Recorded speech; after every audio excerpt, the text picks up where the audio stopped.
Muy buenas noches a la audiencia que nos sintoniza a través de las redes sociales de Canal 6 y del Centro Mexicano de Estudios Económicos y Sociales. Bienvenidos a una nueva emisión de Lo Marginal en el Centro, en donde platicaremos sobre la estrategia de vacunación que el gobierno mexicano ha venido implementando. En esta ocasión me acompaña Joaquín Moreno Contreras, quien es candidato a doctor en Ciencias Bioquímicas por el Instituto de Biotecnología de la UNAM. Muy buenas noches, Joaquín, y muchas gracias por aceptar nuestra invitación. Hola, muy buenas noches. También está Niobe Enciso, quien es economista por la UNAM. Buenas noches, Niobe, ¿cómo estás? Tu micrófono, Niobe. Bien, gracias Jenny, muchas gracias por invitarnos y buenas noches a todos los que nos escuchan. México ha sido uno de los países más afectados por la pandemia, en el plano económico y en el plano de la salud. Hemos rebasado el 1,5 millones de contagiados, en total 1,771,740, y estamos ya por encima de las 150,000 muertes. Según la Universidad Johns Hopkins, el país ocupa el segundo lugar mundial por la mayor tasa de mortalidad. Solo nos supera Yemen con el 29%, pero me parece que las condiciones sociales de Yemen, un país que está en constantes conflictos bélicos que no termina de resolver, y las de México son completamente distintas. Muy en general, estas son las cifras y de alguna manera permiten intuir, pero solo en ese nivel, en el nivel de la intuición, por qué en México la única salida que por ahora parece posible, la que ahora parece más viable, es la vacunación masiva. Niobe, ¿tú por qué crees que en México se está planteando, hemos llegado a un punto en el que la vacunación masiva se nos presenta como una necesidad inaplazable, cuando hoy hay otros países como China que no lo están planteando así, que no lo están haciendo de esta manera? Sí, Jenny. Bueno, efectivamente, hoy vemos cómo en términos generales existen dos tipos de países cuando hablamos de este tema. Hay países en los que la preocupación por la vacunación es exacerbada, como es el caso de México, y hay países donde la situación está controlada en términos generales, como es el caso de China. Y las razones de esta diferencia se pueden resumir en dos razones. La primera es la calidad de vida promedio y, por tanto, la calidad de la salud en las sociedades antes del COVID. La orientación de las distintas economías ha creado perfiles epidemiológicos de acuerdo con ellas. Es decir, los sistemas de salud pueden estar más o menos dominados por la iniciativa privada. Este es un primer factor que determina directamente el grado de susceptibilidad de las sociedades a nuevas epidemias. Y la segunda, en los países con sistemas de salud más deficientes, menos orientados y apoyados por el gobierno, en donde en general y particularmente aquí en México se presentó un agravante. Las autoridades no actuaron oportunamente, minimizaron la gravedad de la situación. A un año de la pandemia, hay evidencia ya suficiente de que el presidente, a pesar de los resultados, prefiere generar y alentar un discurso hasta victorioso alrededor de la pandemia. Sin embargo, en sus 2 años de gobierno, recortó el presupuesto destinado a la salud en el PEP de 2019. En su plan de austeridad para hacer frente al COVID, incluyó al sector salud. Además, reemplazó el Seguro Popular por el INSABI sin planeación, provocando una disminución del recurso por persona administrado por este organismo. Y esto también agudizó el desabastecimiento de medicamentos. Y luego, ya en la pandemia, insistió en no optar por las pruebas masivas, a pesar de que eran la estrategia aprobada en términos positivos en varios países, como China, por ejemplo. Y tampoco implementó programas de apoyos económicos contingentes para prevenir los contagios, para que la gente no tuviera la necesidad de salir a pesar de todas las restricciones. Se escudó en la supuesta capacidad de López-Gatell y en el supuesto respeto a la libertad individual. Y luego, en el PEP 2021, no se destinó recurso para las vacunas y curiosamente el monto de subejercicio en que incurrió el sector salud en 2020 coincide casi perfectamente con el monto que se requiere para la campaña de vacunación. En resumen, yo considero que la urgencia, la preocupación y la laraca que el gobierno mexicano hace a la vacunación es la manifestación de necesidades y carencias del sistema de salud que no había resuelto y que agravó después de que inició su gobierno y a lo largo de la pandemia. México ha sido catalogado por Bloomberg como el peor país para vivir durante la pandemia con base en una serie de indicadores. Bueno, me parece que estos datos que tú nos aportas son importantes, sobre todo porque dejan ver que no es una cuestión como muy actual, que no es algo que se puede explicar por el inicio de la pandemia, sino que en realidad pues tiene una serie de factores históricos que sobrepasan o que van más allá, que anteceden, mejor dicho, la aparición del SARS-CoV en el plano internacional. Una serie de factores que podríamos denominar hasta culturales, pensando, por ejemplo, en la dieta y en este tipo de enfermedades que de alguna manera contribuyen a cómo nos afecta el COVID a los mexicanos en general, aunque por supuesto no se pueden dejar de lado, es imposible dejar de lado todos estos otros factores políticos, económicos, estatales que tú estás mencionando. Joaquín, hay países, ya mencionamos el caso de China, que no están aplicando exactamente las mismas estrategias de vacunación. Es decir, China no tiene la vacunación masiva, Niove ya nos trataba de explicar por qué, pero hay otros, como por ejemplo Indonesia, en donde la estrategia de vacunación, si bien se quiere hacer masiva, no es exactamente la misma a como la estamos implementando en México o en muchos lados del mundo. ¿A qué crees que se deba esta diferenciación y también el hecho de que en México la vacunación masiva se nos presente como una necesidad inaplazable? Bueno, yo creo que como tal la vacunación masiva ha sido una estrategia por la cual muchos países están optando. Creo que inclusive China es de los principales países que está vacunando a su población, pero yo creo que el cambio radica principalmente en que ellos están conscientes en que la vacunación no es como la única salida para salir de este problema. Y yo creo que es algo que en México no nos ha quedado claro, ¿no? Pensamos que con la simple aplicación de las vacunas el problema se va a terminar y esto no es así, ¿no? Sobre todo para esta enfermedad que apenas llevamos un año con ella, que estamos conociendo inclusive cómo las vacunas van a actuar a un largo plazo, ¿no? Porque si vemos es una vacuna que ha salido a menos de un año de conocer a este agente patógeno, ¿no? Entonces creo que si bien no es la única estrategia, es una muy favorable porque te permite inmunizar a la población. Ahora bien, con el número de vacunas que México está aplicando, realmente la protección solamente está focalizada hacia el primer grupo de atención, que es la atención por parte de los médicos a los pacientes, ¿no? Pero para la población en general, creo que dentro de las estrategias que se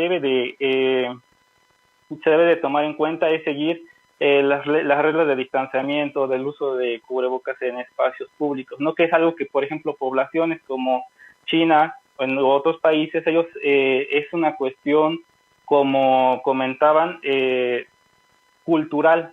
O sea, ellos están acostumbrados a usar cubrebocas desde antes de la pandemia, a hacer como tener una disciplina en cuanto a seguir las reglas, ¿no? Y es cosa que en algunos países, lamentablemente como México, no se sigue, ¿no? Pero como tal, yo creo que la vacunación sí va a ayudar muchísimo en tratar de salir del problema, pero no se debe de tomar como la solución, sino como una más de las soluciones que nos permitirá salir de esta pandemia, ¿no? Sí, una pregunta, Joaquín. Tú creo que aciertas al decir que la vacunación masiva solo es uno de los pasos que nos pueden ayudar a salir de la pandemia. Sin embargo, serían para ti? ¿Cuáles crees tú que serían esos otros factores? Mencionabas ya alguno, como el uso de mascarillas y el distanciamiento social. Sin embargo, no sé qué pienses tú de lo importante que es también el hecho de que la población tenga la oportunidad de quedarse en casa. No es una medida que propiamente el gobierno haya implementado de forma constante, más allá del primer periodo de la pandemia, pero ahorita que estamos, pues, con cifras verdaderamente espeluznantes, no se ve esa preocupación. Sí, claro, claro. Otro de los factores que nos va a ayudar a salir de estos problemas es justamente eso, ¿no? Un poco el confinamiento, el tener que salir solamente en caso de ser necesario.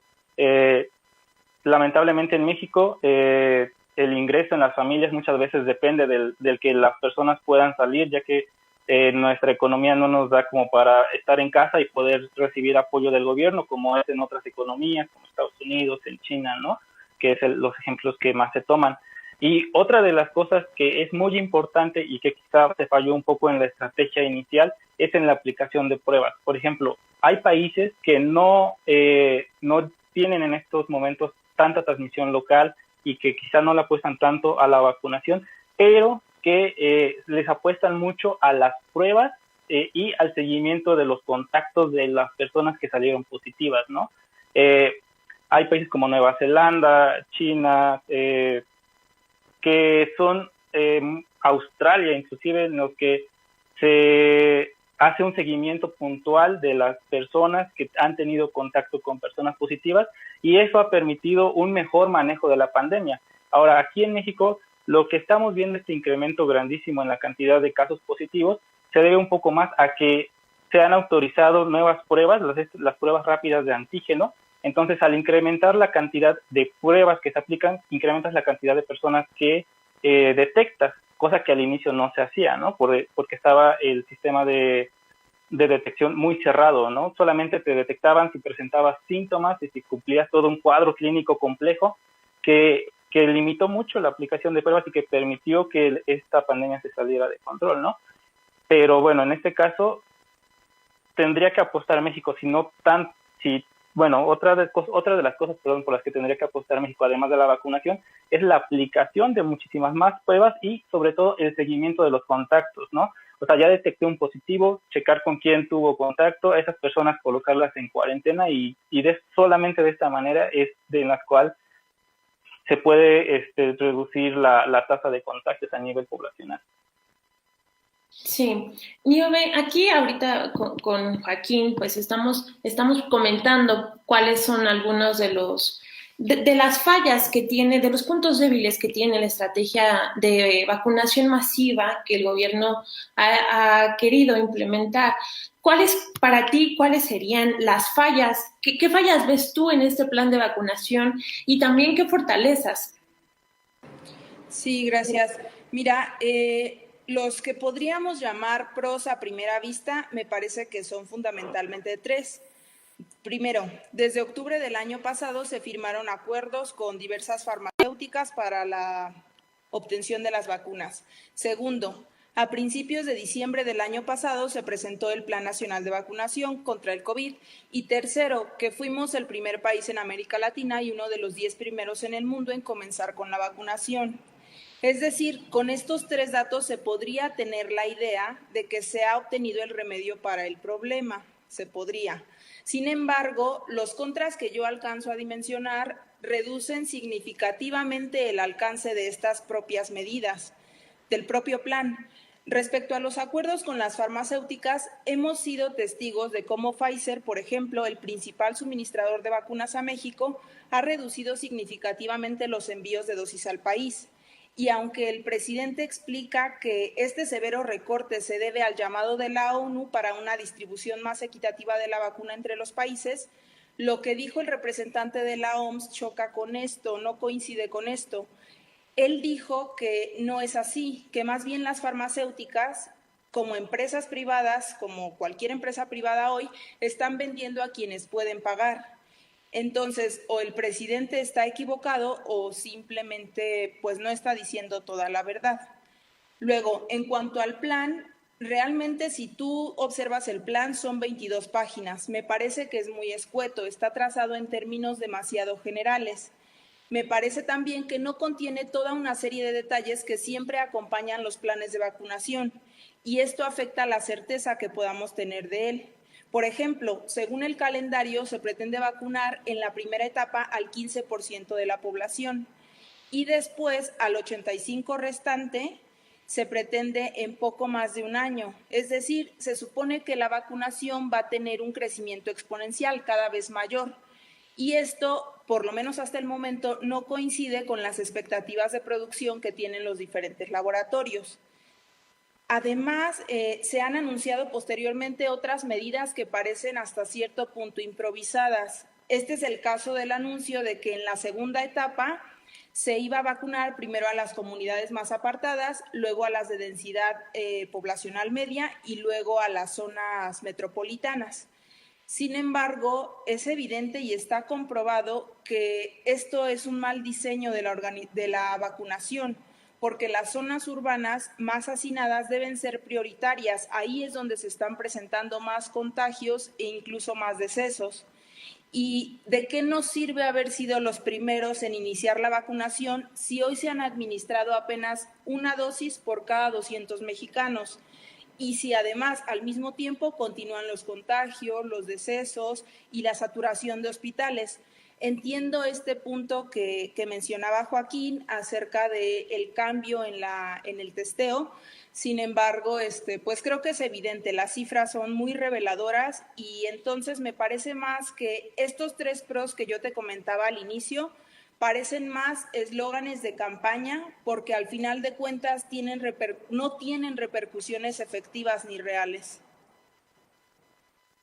Sí, en este panorama que tú mencionabas, Niove, acerca de cómo hace falta un plan más claro y que además considere efectivamente cuáles son las zonas que más se han afectado por el COVID. A mí me gustaría que cualquiera de los dos, tú, Niobe o Joaquín, quien quisiera, mencionara un poco cómo ven esta estrategia que está tomando, por ejemplo, Indonesia, considerando esto que tú decías, Nio, que hay zonas, que las zonas prioritarias no son precisamente las zonas que más se han afectado y no son las zonas que pueden contribuir más al fortalecimiento de la economía mexicana en un momento en el que pues el COVID no solamente nos pegó en la salud, sino que en la economía también y muy fuerte. No sé si alguno quisiera. Joaquín. Ok, bueno, sobre este plan de vacunación, algo que es muy importante mencionar es que quizás no se está siguiendo como el plan original, ¿no? No sé si sepan, pero en México cuenta con un grupo técnico asesor de vacunación COVID-19 que está formado por tanto, por personas, investigadores de diferentes áreas, investigadores de alto nivel, tanto en virología, en sociología, en salud pública, en economía. Es todo un grupo de expertos, el cual diseñó un plan estratégico para la vacunación.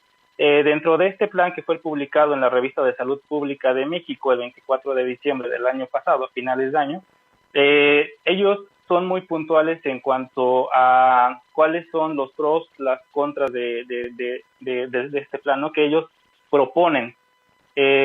Dentro de estos es muy claro cuáles son los grupos prioritarios, que es como se ha manejado en un principio, ¿no?, que es la primera línea, que son los médicos, después las personas adultas mayores y conforme va pasando, ¿no? También se define ciertamente cuáles son los grupos que son muchísimo más susceptibles a contraer infección, todo esto tomando en cuenta todos los datos epidemiológicos que se han generado desde febrero, que se detectó el primer caso, el 28 de febrero, hasta el mes de noviembre, diciembre. Justamente definen cuáles son los grupos, cuál sería la mejor estrategia de vacunación. Esta información es de dominio público, seguramente estoy seguro que fue expuesta al secretario de Salud, pero de ahí a cómo se ha implementado, yo creo que hay una brecha totalmente diferente, ¿no? Ciertamente los primeros grupos que se tienen que vacunar son las zonas con mayor densidad poblacional, ¿no? Justamente para poder activar la economía y que se pueda salir de la manera más pronta posible de esta racha, de esta mala racha que llevamos, ¿no? Generada justamente por la pandemia. Entonces, es que hay un plan bien trazado, pero la aplicación de este plan, al parecer, no ha sido como se tenía pensado, ¿no? Entonces, eso sobre todo va a afectar el cómo México va a salir o va a sacar a flote su economía finalmente, ¿no? Teniendo como consecuencia eso, un retraso más en salir avante de esta crisis, ¿no? Que se está generando a raíz de la pandemia. Claro. Nio, ¿quieres agregar algo sobre este punto? No, me parece que está bien. Sí, en efecto, al igual que otros países, coincide en términos generales en identificar bien a los principales grupos que se tienen que vacunar, etcétera, etcétera. Pero coincido con que, pues ya a la hora de aplicar, se van haciendo cambios sobre la marcha y se va distanciando un poco de este plan. Algo que llamó mucho la atención fue este viraje que el presidente de la República dio cuando al principio de la estrategia de vacunación, bueno, cuando se empezó a hacer de conocimiento público que se estaban firmando convenios no solamente con Pfizer, sino con otros laboratorios que están produciendo cada uno sus vacunas, que quedaba muy claro cómo la vacunación iba a correr por parte del gobierno. En ese momento muchos decían que por qué no podía estar a cargo también de la iniciativa privada, por qué no podía hacer algo que, no sé, cualquier empresa en el sector salud pudiera ofrecer el servicio de la vacuna. Yo leí un artículo muy interesante en donde se decía, es que eso no puede ser precisamente por eso que mencionaba Joaquín hace rato, que se trata de una vacuna que los gobiernos están aceptando, pero solamente por la emergencia sanitaria, no porque ya haya pasado todos los filtros que las vacunas que nosotros tenemos, por ejemplo, en nuestra cartilla o que ya están avaladas y que puedes conseguir en el plano, bueno, también con el sector privado, ya han pasado, que están aseguradas su efectividad. Pero en el caso de esta vacuna, no. Después de esto, resulta que el presidente acepta que el sector privado contribuya de alguna manera o pueda ofrecer el servicio de vacunación, pero como sector privado. ¿Ustedes Joaquín, ¿tú cómo explicas este cambio en la posición? Decíamos ya que en la marcha hay muchos cambios en el plan de vacunación, pero este en especial llama mucho la atención. Sí, bueno, yo creo que en este caso, como menciona, como es la primera etapa de vacunación y se tiene que estar concentrada sobre todo en el gobierno federal, como ha sido con todas las vacunas que se aplican, ¿no? Generalmente es responsabilidad del gobierno el asegurar la salud de las personas, ¿no? De sus habitantes. Entonces, el problema que ahorita hay, sobre todo en cuanto a la vacuna, es la producción de la vacuna. Es muy complicado el obtener vacunas. Afortunadamente, el gobierno se ha movido por diferentes medios para, ya sea a través de la industria privada directamente, el adquirir las vacunas, y también está formando parte del grupo COVAX, que es un mecanismo de la ONU para la distribución equitativa de las vacunas, y se espera que estas vacunas lleguen en marzo de este año. Entonces, creo que el gobierno debe de garantizar, por una parte, la vacunación de la población, y aparte, el abrirlo a la parte de las empresas privadas, también tiene que tener en cuenta todo el marco regulatorio, ¿no? Sobre todo para cuidar que las vacunas que apliquen sean, las autorizadas, que garanticen que son las adecuadas, y sobre todo, las vacunas contra COVID tienen una complicación, que es que requieren de una cadena en frío que es difícil de mantener. Es decir, la logística de distribución de las vacunas por sí es todo un reto, ¿no? no tiene nada, no es comparable inclusive con el Sistema Nacional de Vacunación, que ya es un sistema montado, sino que esta nueva vacuna requiere de cadenas de frío que es complicado mantener. Entonces, de alguna manera tendría que haber regulación por parte del gobierno para que las empresas privadas garanticen toda esta cadena en frío, ¿no? Y que al final apliquen un producto biológico que va a ser efectivo, ¿no? También tiene que haber regulación sobre los precios, etcétera. Yo creo que es bastante complejo, ¿no? De hecho, apenas ayer en el diario oficial de la Federación salió publicado el decreto por el cual se permitía a las empresas privadas el adquirir las vacunas. Sin embargo, también, como les menciono, el problema es la disponibilidad de la vacuna, y esto hace que las empresas, a pesar de que haya personas privadas interesadas en la vacuna, pues no hay de dónde sacarlas, ¿no? Entonces, de hecho, la respuesta de Pfizer como de AstraZeneca hacia los privados fue que no hay disponibilidad de vacunas y que la pueden adquirir solamente hasta finales de año, diciembre, o inclusive el siguiente año, ¿no? Entonces creo que no vale de mucho la pena ahorita que él haya abierto a empresas privadas, porque pues simplemente no hay. Ahora bien, algo que es muy importante es que lo que se ha descuidado es la vacunación contra las enfermedades, que ya hay vacunas y que forman parte del Sistema Nacional de Vacunación, rotavirus, tétanos, o sea, esas vacunas, ha bajado increíblemente la adquisición de esas vacunas cada año. Entonces quizá, y si el interés por parte de las empresas es el adquirir vacunas y ayudar a la población, podría comenzarse con comprar esas vacunas y distribuirlas, porque si bien ahorita estamos muy enfocados en la parte de COVID, no debemos de descuidar a los niños, ¿no? Que son el principal blanco, digamos, de las vacunas, y que probablemente después vayamos a comenzar a tener brotes como ya hubo de sarampión o de algunas otras enfermedades, ¿no? Sí, claro, este último punto que tú mencionas acerca de cómo hay otras vacunas que se están descuidando es especialmente problemático en México. Recordemos cómo a finales del año pasado escaseaban las vacunas contra la influenza estacionaria, ¿no? Nio, Joaquín mencionaba ya algunos puntos que a mí me parecen muy importantes, que aciertan en este problema. ¿Tú cómo ves la situación? ¿Cómo explicarías tú el hecho de que AMLO en este momento con un montón de problemas que tienen las empresas para producir y con todas estas especificidades técnicas que ya mencionaba Joaquín, que necesita la infraestructura, haya decidido abrir la posibilidad de que la vacunación pueda ser por parte de los privados? Sí, bueno, me parece en efecto muy importante lo que mencionaba Joaquín.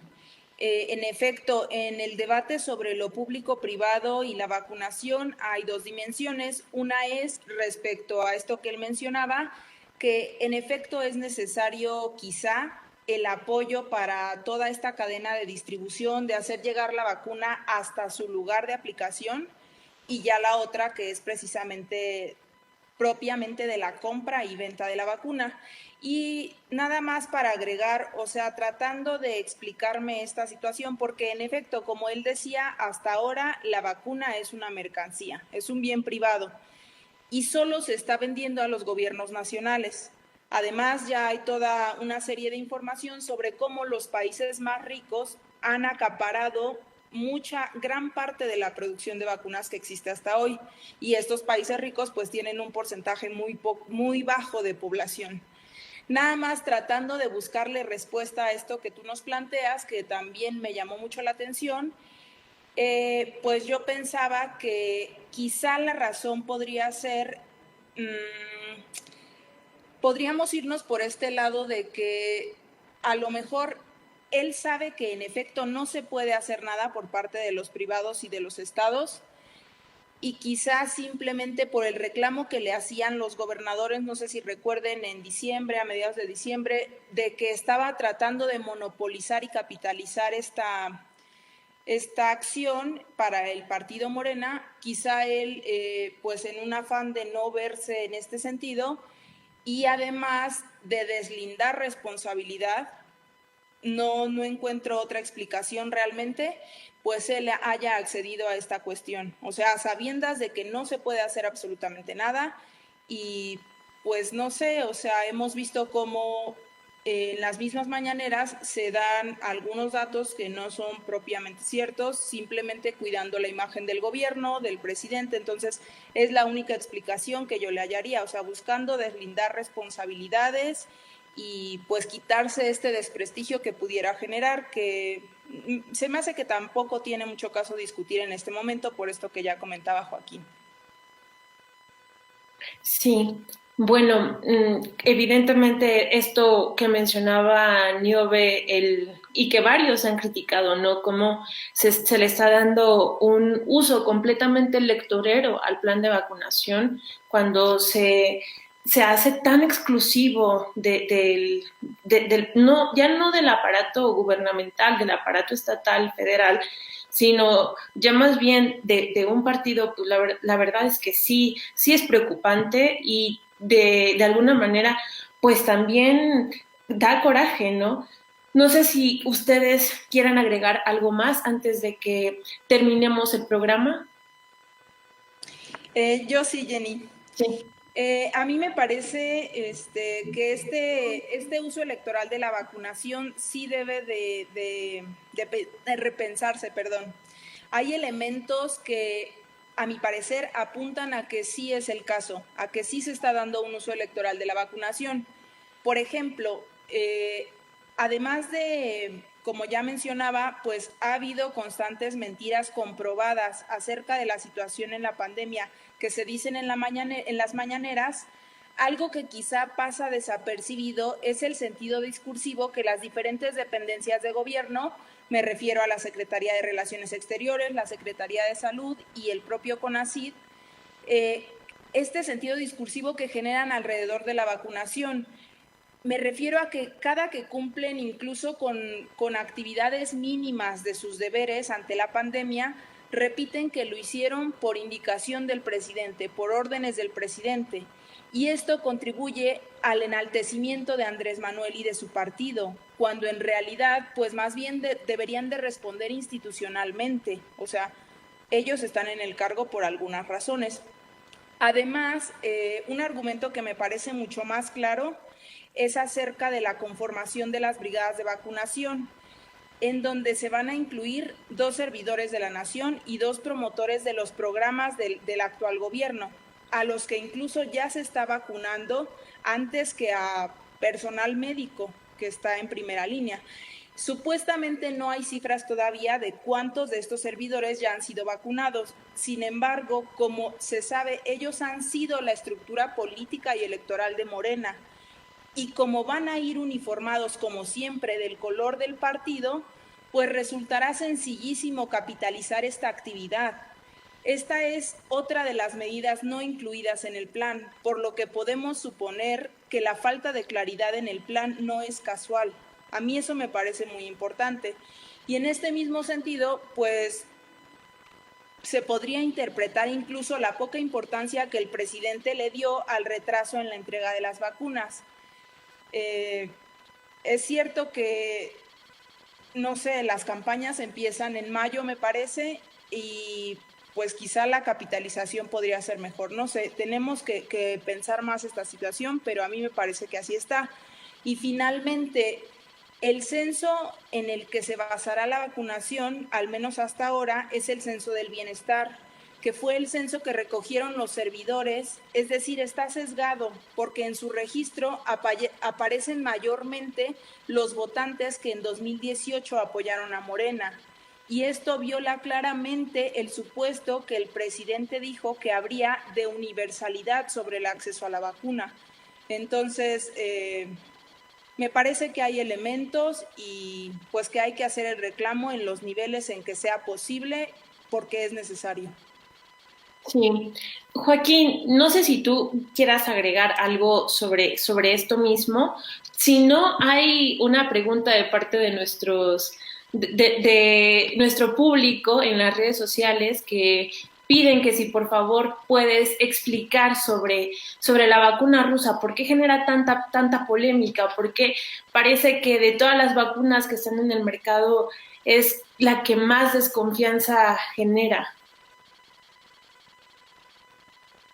Bueno, sobre esta vacuna yo creo que la desconfianza podría venir un poco en el sentido de que no ha sido aún aprobada por la FDA, que es una agencia regulatoria de los Estados Unidos, en la cual muchas veces México se apoya, ¿no? En lo que ya aprobó generalmente se aprueba en México, ¿no? Ni tampoco por el grupo de evaluadores de la Organización Mundial de la Salud.